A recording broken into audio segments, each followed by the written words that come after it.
শীত মানেই যেহেতু নানান রকমের সবজি, আর এই শীতের মধ্যে সবজি খিচুড়ি হবে না তা কি হয়? তাই তো আজকে সবজি খিচুড়ি রান্না করার জন্য বিকাল দিকে বসে পড়েছি। আর এই সবজি খিচুড়ি রান্না করতে করতে কিন্তু একদম রাত হয়ে গেছিল। আর এই তো এখানে আমি সবজি খিচুড়ি রান্না করার জন্য ফুলকপি, আলু, সিম, বেগুন কেটে নিয়েছিলাম। এইগুলো একটু তেলের মধ্যে লবণ হলুদ দিয়ে ভেজে নিয়েছি। আর সবজি খিচুড়ি রান্না করলে সবজিগুলো আগে থেকে একটু ভেজে নিতে হয়, না হইলে কিন্তু কাঁচা একটা গন্ধ থাকে। সেজন্য কিন্তু সবজিগুলো একটু ভেজে নিলাম। সবজিগুলো ভাজা হয়ে গেলে উঠিয়ে নিয়েছি। এখন এটার মধ্যে দিয়ে দিব পরিমাণ মতো তেল। এখন দিয়ে দিচ্ছি পেঁয়াজ কুচি আর কাঁচামরিচ। আর আমি কিন্তু এখানে কাঁচামরিচের পরিমাণটা একটু বেশি পরিমাণে দিচ্ছি। এখন দিয়ে দিচ্ছি এখানে রসুনটা আমি একটু থেতো করে নিয়েছি। রসুন, পেঁয়াজ, কাঁচামরিচটা আমি একটু ভেজে নেব। আর এখন এটার মধ্যে দিয়ে দিচ্ছি আদা বাটা আর জিরা বাটা। এখন এই সবগুলো আবারও খুব ভালো মতো ভেজে নিতে হবে। তারপরে এখানে দিয়ে দিচ্ছি পরিমাণ মতো লবণ। তারপরে দিয়ে দিব এখানে পরিমাণ মতো হলুদের গুঁড়া, আর দিয়ে দিব সামান্য একটু মরিচের গুঁড়া। মরিচের গুঁড়াটা কিন্তু আমি শুধুমাত্র একটু কালারের জন্য দিয়েছি, আর ঝালের জন্য কিন্তু আমি বেশিরভাগ কাঁচামরিচই দিয়েছি। আর খিচুড়িটা কাঁচামরিচ দিয়ে রান্না করলেই কিন্তু ভালো লাগে খেতে। এই তো সামান্য একটু পানি দিয়ে খুব ভালো মতো মশলাটা কষিয়ে নিয়েছি। এখন এটার মধ্যে আগে থেকে ধুয়ে রাখা চাল আর ডালগুলো দিয়ে দিব। খুব ভালো মতো নেড়েচেড়ে মিশিয়ে নিতে হবে। আর কিছুক্ষণ কিন্তু এই চাল আর ডালটা খুব ভালো মতো ভেজে নিতে হবে।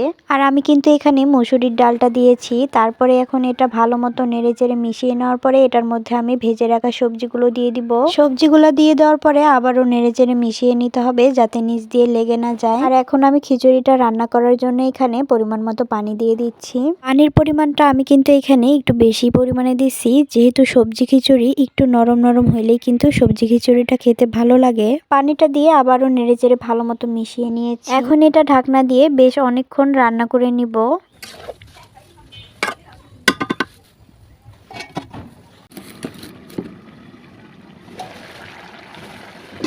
খিচুড়িটা যখন কিনা একটু হয়ে আসবে ঠিক সেই মুহূর্তে আমি এখানে একটা টমেটো কেটে দিয়ে দিলাম। টমেটোটা দিয়ে আমি আবারও ভালো করে নেড়েচেড়ে মিশিয়ে নিচ্ছি এখানে। এখন আবারও ঢাকনা দিয়ে কিছুক্ষণের মতন রান্না করে নিব। আর এই পর্যায়ে কিন্তু চুলার জালটা খুবই আস্তে রাখতে হবে। খুবই লো হিটে এটা রান্না করে নিতে হবে। বেশি তাপ লাগলে এটা নিচ দিয়ে লেগে যেতে পারে। খিচুড়িটা একদম হয়ে আসার আগ মুহূর্তে আমি এটার মধ্যে একটা ডিম দিয়ে দিলাম। ডিমটা দিয়ে এটা ঢাকনা দিয়ে কিছুক্ষণ রান্না করে নিব। ডিমটা দিয়ে খিচুড়ির সাথে খুব ভালো মতো মিশিয়ে নিচ্ছি এখানে আমি। আর এরকম লাস্টের দিকে সবজি খিচুড়িতে ডিম দিলে খেতে কিন্তু আরো বেশি ভালো লাগে। আর আমি খিচুড়িটার স্বাদ বাড়ানোর জন্য এখানে আমি কিছুটা ধনিয়া পাতাও দিয়ে দিলাম। আর আমার খিচুড়িটা রান্না করতে করতে কিন্তু একদম রাত হয়ে গেছে, একদম কিন্তু অন্ধকার হয়ে আসছে, সন্ধ্যা সন্ধ্যা হয়ে গেছে। এই মুহূর্তে আমি গরম গরম খিচুড়ি রান্না করছি। খেতে কিন্তু বেশ মজা হয়েছিল। আর এই তো ধনিয়া পাতাটা দিয়ে খিচুড়ির সাথে আবারও ভালো মতো মিশিয়ে নিচ্ছি।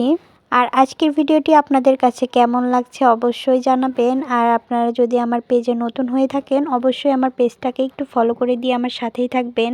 আর এই তো শীতের সবজি দিয়ে আমার গরম গরম ধোয়া ওঠা সবজি খিচুড়ি রেডি। যেহেতু সবজি খিচুড়ি আর খিচুড়িটা কিন্তু খুবই নরম নরম হয়েছে, এজন্য খেতে কিন্তু আরো বেশি মজা হয়েছিল। আর যারা কিনা এখনো এই সবজি খিচুড়িটা খান না এই শীতের মধ্যে, তারা অবশ্যই এই সবজি খিচুড়িটা খেয়ে দেখবেন। খিচুড়িটা কিন্তু বেশ মজা, এক কথায় সেই স্বাদ।